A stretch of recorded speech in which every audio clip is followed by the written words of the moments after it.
Hi, it's me again with CorelDraw tips and tricks. And somebody found this picture on Facebook and wanted to know how the person drew these lines like a square, and they didn't mention this, but it's kind of the same way they did that one.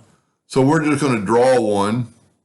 I'm going to take a rectangle and I'm going to hold down the control button to make a perfect square. I'm going to hit P, which really doesn't matter in this case. We're going to go ahead and make this thicker. Let's make it like 10 points. And well, you know what? Let's back up and leave it a hairline for a second. I'm going to Control D and duplicate it, and I'm going to rotate it 10 degrees. And there's those lines. Now, what they did to get one set of lines is touching, as far as I can tell, and the other side are not. So, pretty easy. Just take a 2-point line and just kind of go right through there. Whoop, I didn't have a 2-point line. Let's get a 2-point line. Let's zoom in here a little bit. And let's just cut right through there.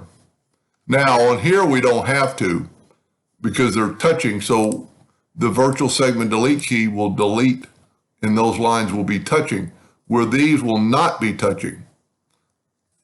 That's all they had to do. Now they made them thicker, and hopefully they'll still stay the same when we make them thicker. So select everything and let's go to about 8 points. So those are still not touching and these are touching. Now, as an engraver, you would need to turn it to an RGB black. So I right click my outline. The other one is kind of the same way, just rotating it 3 times. So just take a rectangle, holding down the control button, Control D to make a duplicate, rotate it 20 degrees. That's too much, maybe let's go 10 degrees like we did before. Control D. Then just take all these lines and make them thicker. Let's use that same 4 points and then right click and make them black. And that is going to engrave just like that.